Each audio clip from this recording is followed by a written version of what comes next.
Greetings from Denver, it's the Denver Cyclist.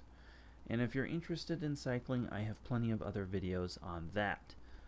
But today I'm here to talk about something that affects cyclists maybe more than anybody, and that is scooters in Denver. Now, Denver's not the first place I saw them. I actually saw them first on the East Coast in DC, Maryland, Boston, places like that are where I was in the country at the time when they appeared. I was on vacation. I remember the first time I saw an e-scooter. Getting back to my hometown of Denver, which is a beautiful place.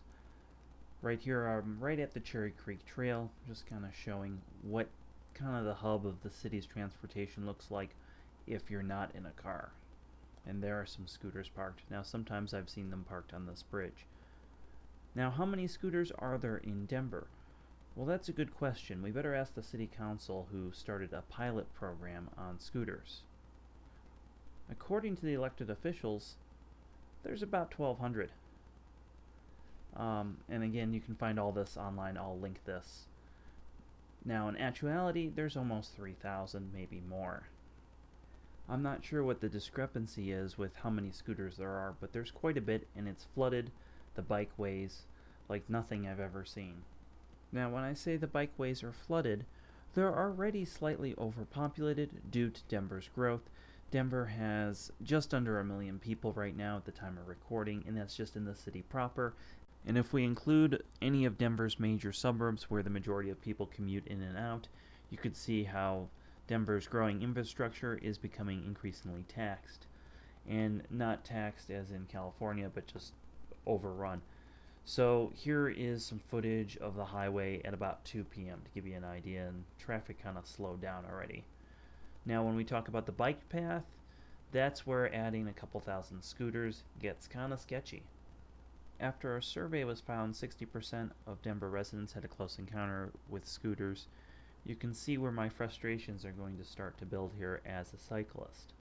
Now, the scooters are only limited to travel at maximum 15 miles an hour, which is quite slow compared to a bicycle.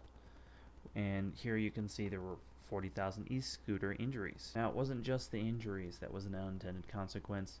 The city's own bicycle program actually shut down because, well, why would you rent a pedal bike if you could go along on an electric device? Scooters are dockless, and the city didn't make designated zones to drop them off at.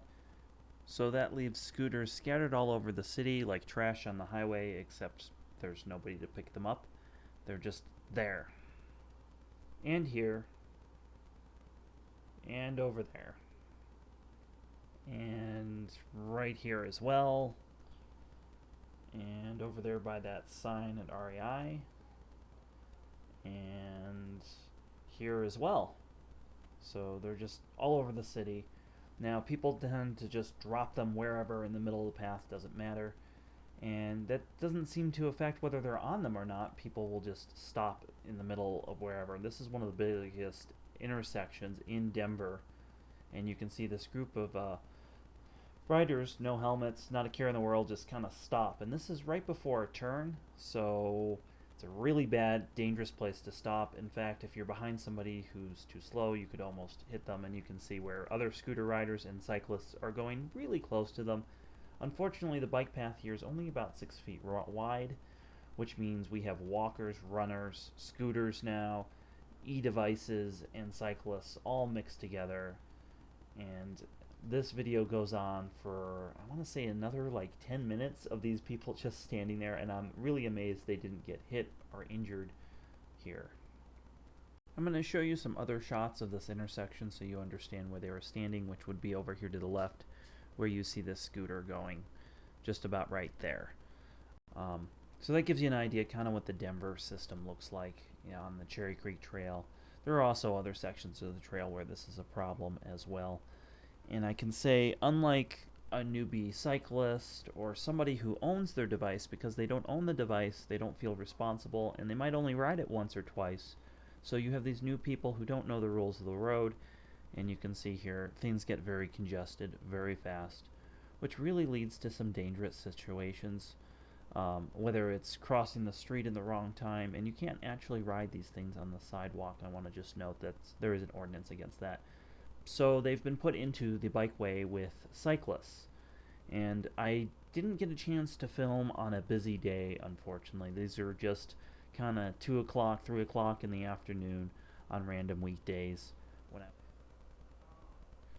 Going back to the subject at hand, because they're rented devices, you can see people are kind of confused or just don't care about what they should be doing. You see them going the wrong way in the protected bike lane here, which they should just be going the other way. This protected bike lane is actually an issue, but that's a subject of another video.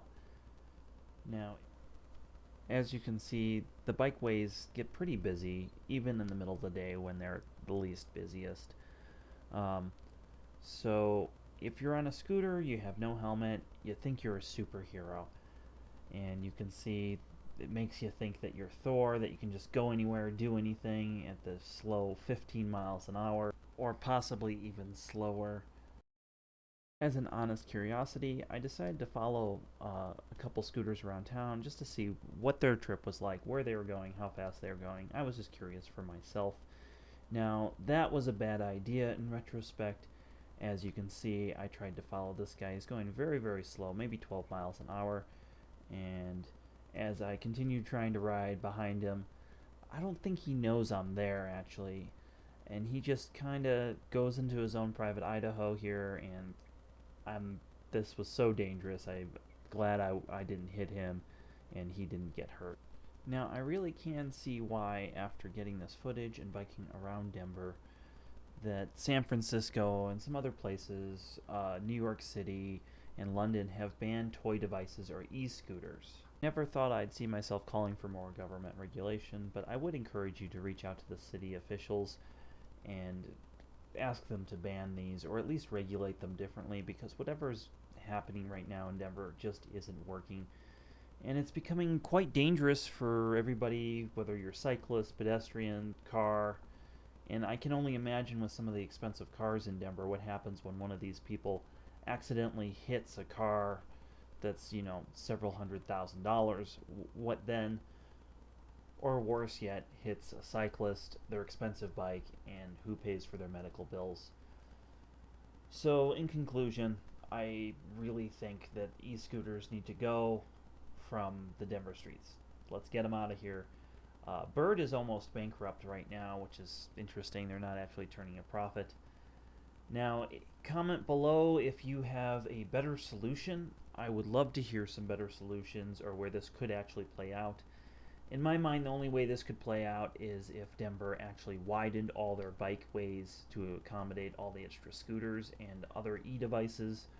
I'm not going to get into e-bikes, but they've become somewhat of a nuisance too, for different reasons, and we'll get into that in a different video.